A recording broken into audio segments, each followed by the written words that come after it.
Bonjour à tous et bienvenue sur Callroom News. Vous avez la possibilité de regarder ce podcast directement sur notre chaîne YouTube ou de l'écouter sur nos différentes plateformes d'écoute, que ce soit Spotify, Deezer ou Apple Music par exemple. Pour ce second épisode, on va s'intéresser à un modèle très controversé sur nos réseaux sociaux. Il s'agit de la Puma Faster Nitro Elite 2. Avec Julien, ça fait plus d'un mois qu'on court avec. On a pu l'essayer sur de nombreuses séances et on vous fait un retour complet aujourd'hui sur ce podcast. Donc déjà, salut Julien, comment tu vas? Salut Quentin, ça va très bien. Et comme pour la Half-Life 3, qui était notre premier échange par rapport à ça, j'ai hâte de parler de cette chaussure qui m'a particulièrement plu. Donc je vous disais, ça fait maintenant plus d'un mois qu'on l'a essayé, sur de nombreuses séances du coup, toi aussi. Ouais, un test beaucoup plus complet que la Half-Life 3, parce que là vraiment on a eu l'occasion de la tester absolument sur tout, que ça va de la sortie longue à la séance sur piste qu'on a publié d'ailleurs sur nos réseaux sociaux, à du seuil, enfin on a absolument tout fait avec, donc on a vraiment un vrai regard sur la chaussure. Et justement, toi, tu as pu essayer la première version de la Faster Nitro. C'était un modèle qui était moins réussi, on va dire, par rapport aux top chaussures carbone compétition. Aujourd'hui, on a enfin une vraie chaussure compétition. Alors la première génération de la Faster, c'était un très bon modèle, mais c'est sûr que comme tu l'as dit, c'était pas du tout au niveau c'était pas au niveau d'une Vaporfly, d'une Adios Pro, d'une Metasphere Sky par exemple.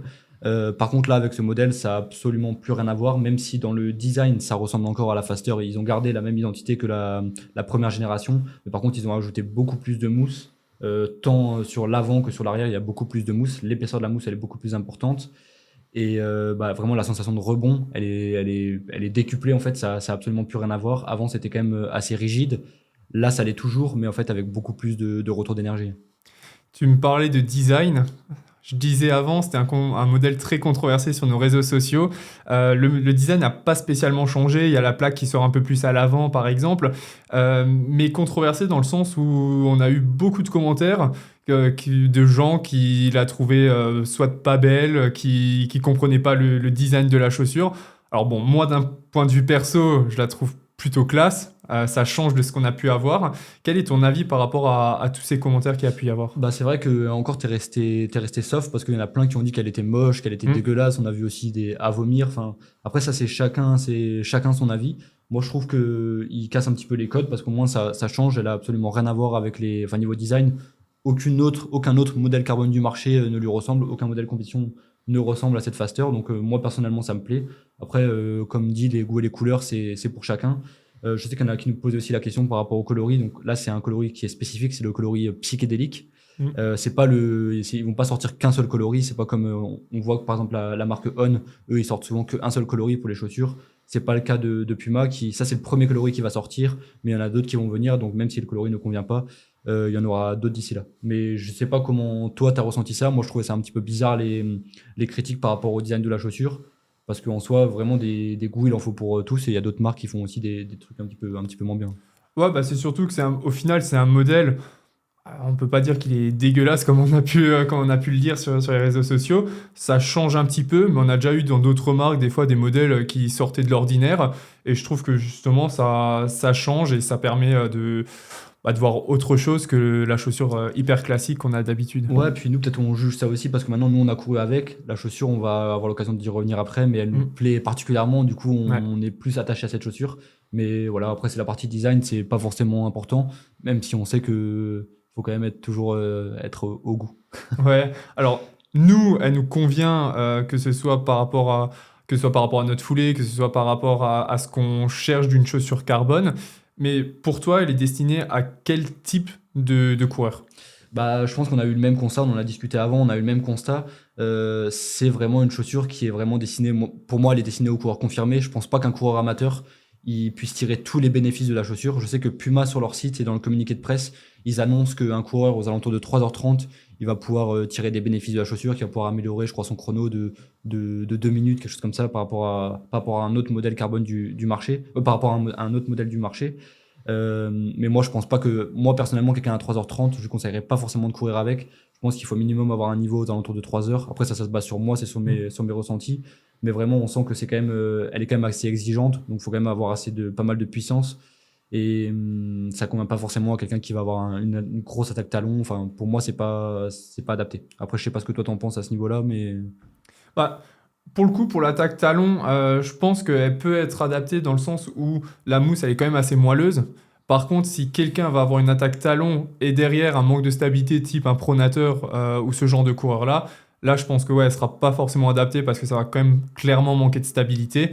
Par contre, ouais, je pense 3h 15, je pense maximum. Au-delà, ça risque, même si elle est quand même, elle a ce côté très moelleuse et rebondissante, elle risque quand même de taper sur du plus de 3 heures. Et c'est là qu'on est complètement à l'opposé d'une Ocaro X2 par exemple, où on voit que cette chaussure-là, elle peut être adaptée à un public beaucoup plus large.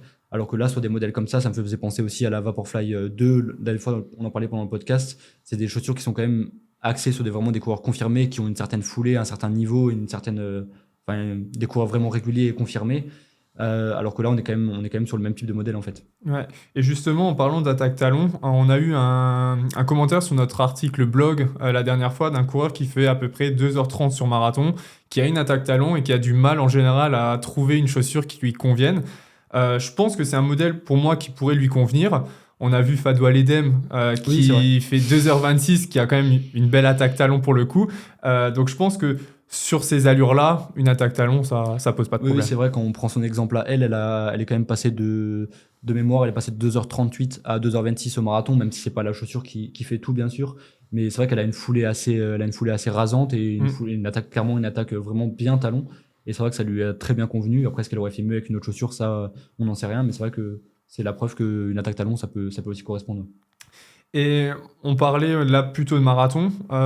Alors, pour moi, d'un point de vue perso, je trouve qu'elle irait très bien du 10 km jusqu'au marathon. Peut-être un peu moins sur 5 km ou alors un 5 km qui est vraiment roulant, qui est limite une ligne toute droite sans virage.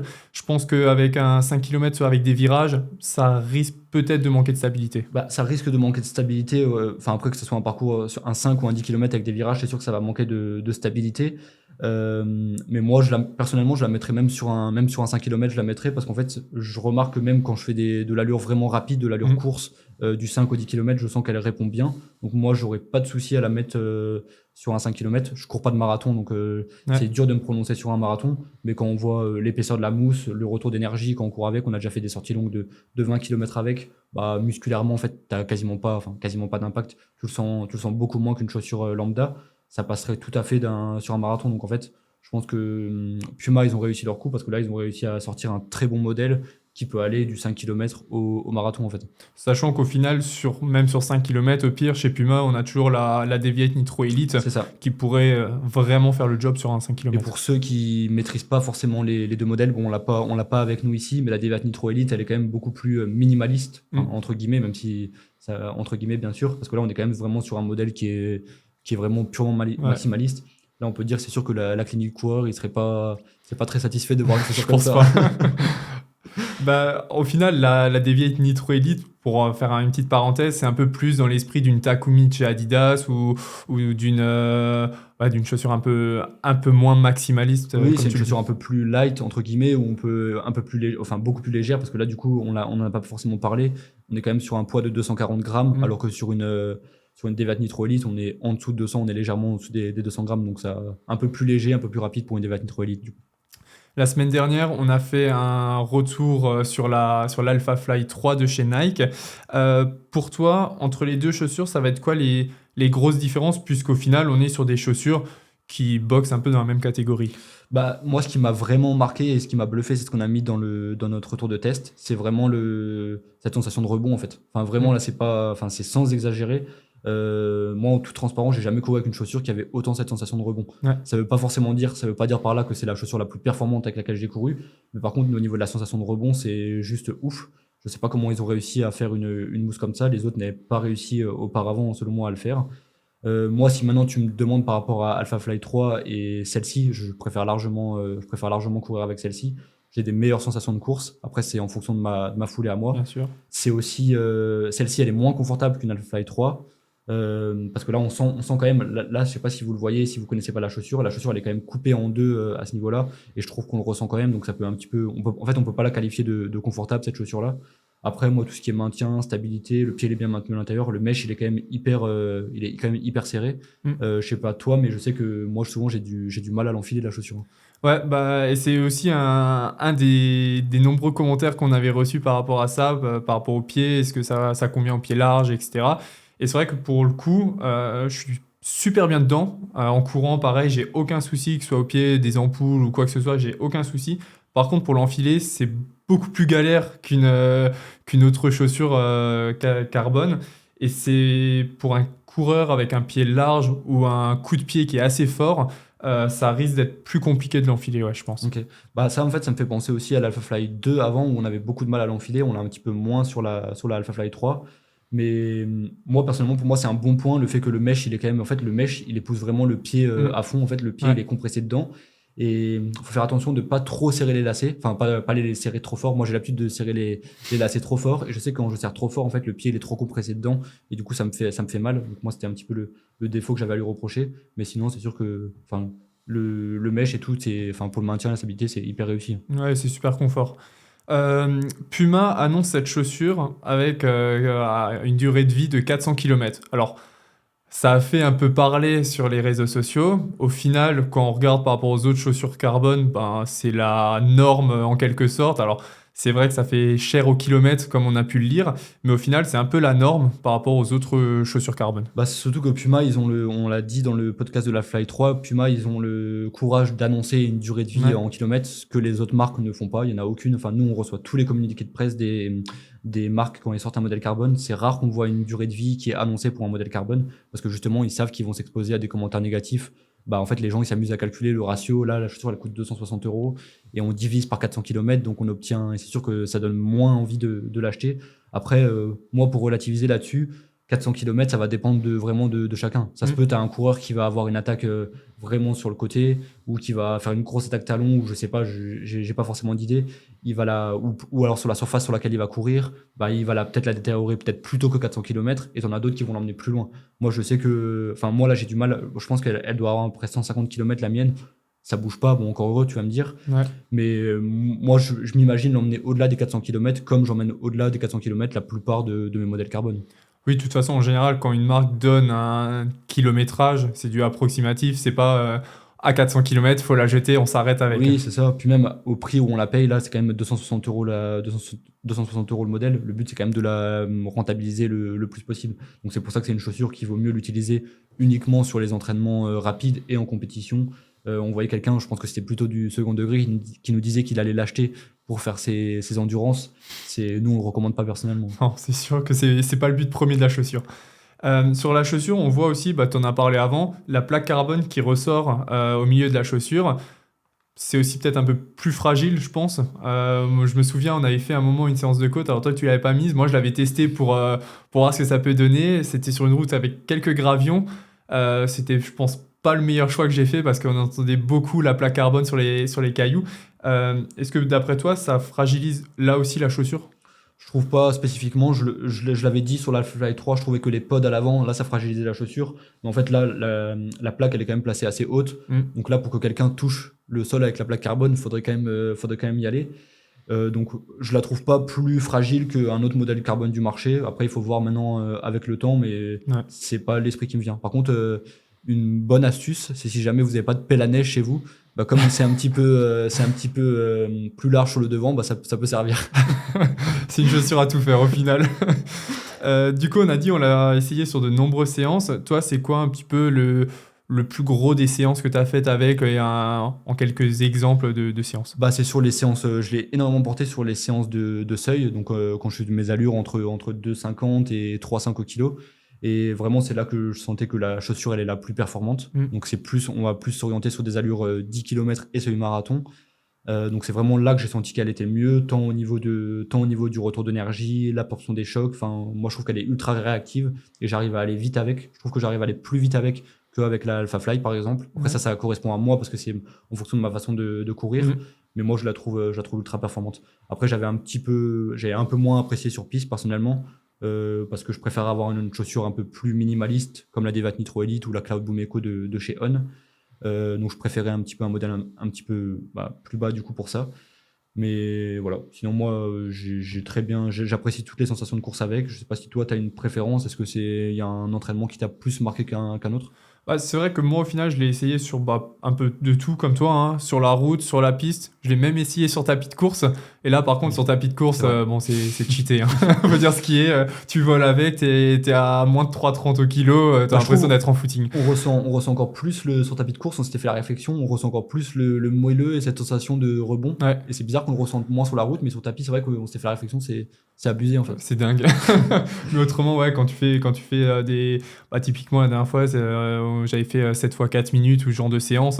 Bah, c'est super agréable de courir avec. Tu es sur des allures, habituellement, tu souffles un peu plus. Là, tu as l'impression d'être, je vais pas dire en footing, mais presque. Enfin, c'est dingue le retour d'énergie qu'il y a sur Bah, ce c'est vrai modèle. que, et c'est surprenant de la part de Puma parce qu'il faut dire ce qui est, sans se mentir. Puma avant, ils avaient des très bons modèles d'entraînement. La Puma Devat Nitro normale, bah, nous Qui est incroyable, ouais. on l'adore parce qu'on a énormément couru avec. La Forever Runner aussi, elle est bien, mais ils n'avaient pas de modèle carbone qui était vraiment. En fait, on voit, c'est un petit peu bête à dire, mais c'est rare qu'on voyait un coureur lambda qui choisissait de Mm. courir avec un modèle Puma en compétition. Je dis pas qu'il n'y en a pas, mais c'était quand même enfin, c'était assez rare.